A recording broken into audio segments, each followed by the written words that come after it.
Hey guys, welcome back to the channel. Hope you've been enjoying my videos. Hit that like, subscribe and share button. It means a lot to me as a creator to know that you guys are out there enjoying it, especially those thumbs up. If you want to drop a comment, I always try and do my best to reply to all my comments.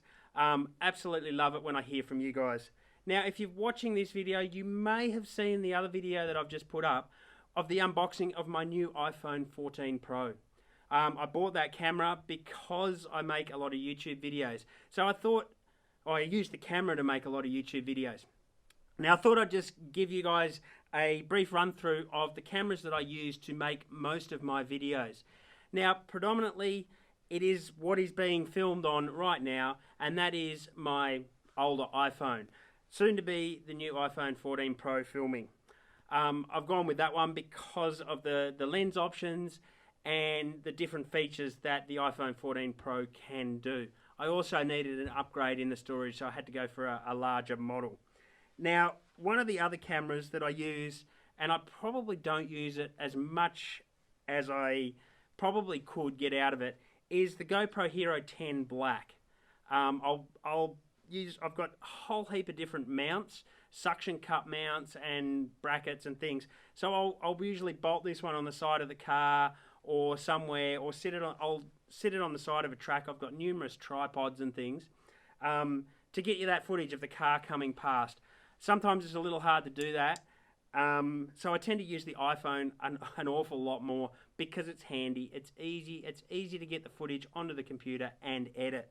It's a little bit harder to get the footage off this, but these give great shots. So I do use that quite a bit, and I need to use it more.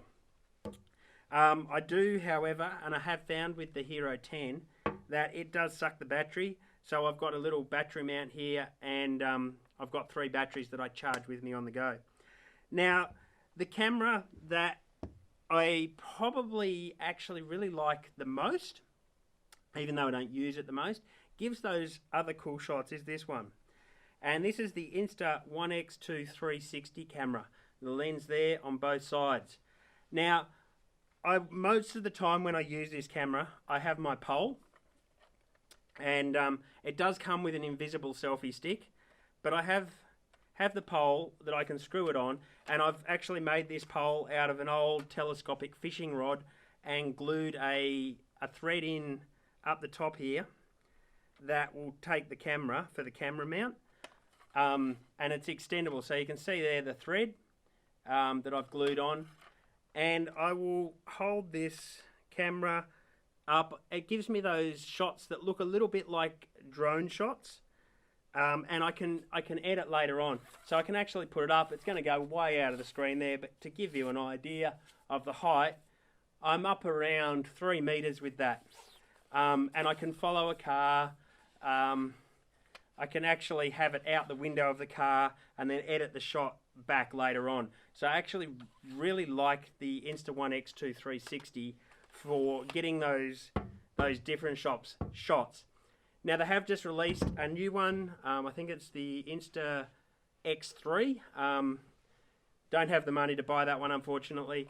Wish I did, but I'm going to be stuck with this one for now because I've just bought myself the new iPhone. Hoping to get the good shots with that one. But yeah, absolutely love this one. Edit this from the camera to my phone and then do the editing that way. Really good editing system from the Insta1X2 360. So there you have it. iPhone, GoPro Hero 10 Black and the Insta1X2 360 are what I make all of my videos on YouTube on. Guys, hope you've liked this video. See you around on YouTube. Have fun. Get out there 4-wheel driving. See Australia before it gets locked up.